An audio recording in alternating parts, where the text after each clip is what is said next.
नमस्कार। कभी सोचा है कि हमारे घर की जो रोजमर्रा की चीजें होती हैं, जैसे एक झाड़ू या दूध, वो हमारी किस्मत पर भी असर डाल सकती हैं? आज हम माँ लक्ष्मी से जुड़ी एक बहुत ही पुरानी, बहुत ही दिलचस्प कहानी में गोता लगाने वाले हैं, जो इन साधारण से दिखने वाली चीजों के पीछे छिपे असाधारण रहस्यों को उजागर करती है। ये एक ऐसा सबक है जो हमें अपने घर की पवित्रता को एक बिल्कुल नई नजर से देखना सिखाएगा। तो चलिए कहानी की शुरुआत इसी एक, कह सकते हैं, पावरफुल स्टेटमेंट से करते हैं। ये एक दैवीय चेतावनी जैसी लगती है ना? और यही वो लाइन है जो हमें इस कहानी के असली रहस्य की तरफ ले जाती है। आखिर वो कौन सी 5 चीजें थीं और उन्हें किसी को देने का अंजाम इतना बुरा क्यों हुआ? आइए जानते हैं। तो ये कहानी हमें ले चलती है सूर्य नाम के एक बहुत ही शक्तिशाली राज्य में।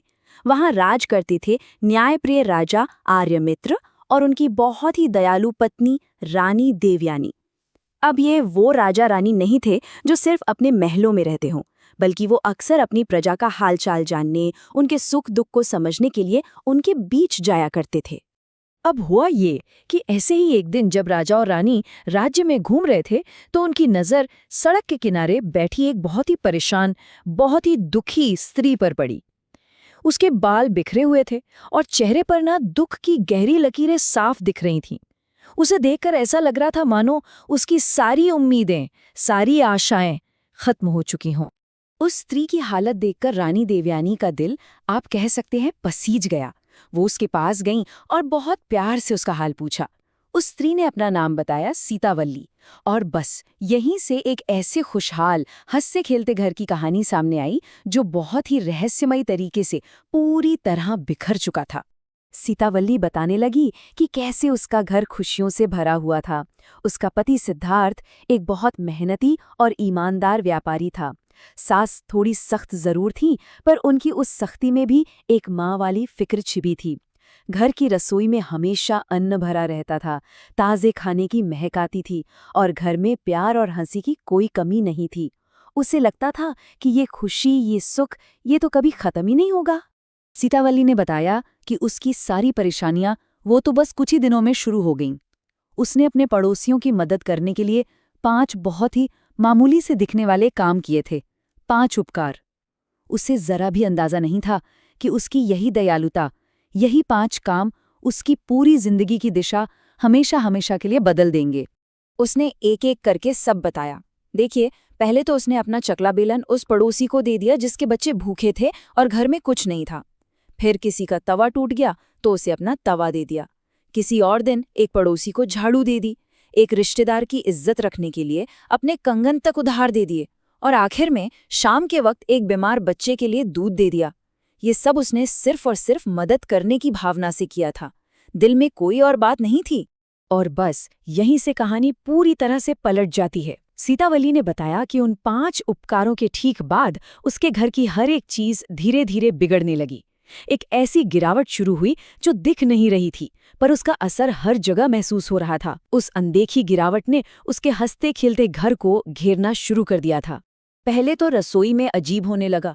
खाना या तो जल जाता था या खराब हो जाता था। फिर महीने भर में ही उसके पति का चलता हुआ व्यापार गिरने लगा। ग्राहक एक एक करके गायब हो गए। घर में तनाव का माहौल बन गया। सास हर बात पर चिड़चिड़ी रहने लगी और घर की चीजें अपने आप टूटने फूटने और गायब होने लगी। और देखते ही देखते कुछ ही महीनों में हालात इतने बिगड़ गए कि उसके पति ने सारी मुसीबतों का ठीकरा उसी के सिर पर फोड़ दिया। ये वो पल था जब उसका दिल पूरी तरह टूट गया। उसके पति ने बहुत ही कठोर आवाज में उससे कहा, इस घर की ये हालत सिर्फ तुम्हारी वजह से हुई है। जिस दिन से तुमने घर की चीजें बाहर देना शुरू किया, उसी दिन से हमारा घर बर्बाद होने लगा। तुमने हमारा सौभाग्य, हमारी किस्मत दूसरों में बांट दी। और बस यही कहकर उन्होंने सीतावल्ली को घर से बाहर निकाल दिया। तो अब कहानी वापस वहीं आ जाती है जहां राजा आर्यमित्र सीतावल्ली की पूरी दास्तान सुन चुके हैं। अब वो वक्त था कि राजा उसके परिवार के इस पतन का असली कारण, वो छिपा हुआ अर्थ बताने वाले थे। एक ऐसा रहस्य जो हमारी आम समझ से बिल्कुल परे है। और राजा ने जो समझाया वो सच में असाधारण था। उन्होंने बताया कि सीतावल्ली ने जो 5 चीजें दीं, वो सिर्फ चीजें नहीं थीं। रसोई के बर्तन घर के अन्न और पोषण का प्रतीक थे। झाड़ू घर की पॉजिटिव एनर्जी यानी सकारात्मक ऊर्जा को दर्शाती है। आभूषण स्त्री के तेज और उसकी शक्ति का प्रतीक है। और दूध दूध घर की समृद्धि का। तो जब ये पांचों चीजें एक एक करके घर से बाहर गई तो उनके साथ घर की बरकत यानी घर का सौभाग्य भी चला गया। राजा ने इस बात पर खास जोर दिया कि देखो, इसमें सीतावल्ली की कोई गलती नहीं थी। उसकी नीयत एकदम साफ थी, वो तो बस मदद करना चाहती थी। लेकिन वो इन ऊर्जा के नियमों से, इन चीज़ों की गहरे मतलब से अनजान थी। उसने जो भी किया वो अज्ञानता में किया, जानबूझकर नहीं। इस रहस्य को खोलने के बाद राजा रुके नहीं। उन्होंने फैसला किया कि वो खुद सीतावल्ली के साथ उसके घर चलेंगे। उनका मकसद सिर्फ इंसाफ करना नहीं था, बल्कि अज्ञान की वजह से टूटे एक परिवार में समझ को फिर से जगाना था। ये एक घर को, एक परिवार को फिर से जोड़ने की एक यात्रा थी। और जब वो घर पहुंचे तो राजा ने सीतावल्ली के पति सिद्धार्थ को सब कुछ सच सच बता दिया। ये सच्चाई सुनकर सिद्धार्थ तो जैसे सन्न रह गया। उसे अपनी गलती का इतना गहरा एहसास हुआ कि वो घुटनों के बल बैठकर सीतावल्ली से माफी मांगने लगा।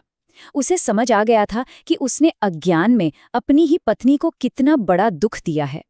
और इस तरह वो परिवार फिर से एक हो गया। राजा ने जाते जाते ज्ञान के कुछ आखिरी शब्द कहे, जो असल में इस पूरी कहानी का सार थे। उन्होंने कहा कि एक सच्चा घर वो होता है जहां गलतियों का सामना सजा से नहीं, बल्कि समझ और सुधार से किया जाता है। उस पल ऐसा लगा जैसे उस टूटे हुए घर ने फिर से सांस ली हो। तो ये कहानी खत्म होते होते एक बहुत गहरा सवाल हमारे लिए छोड़ जाती है।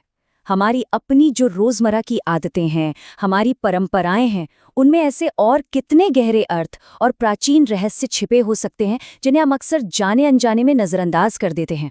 सोचिएगा जरूर।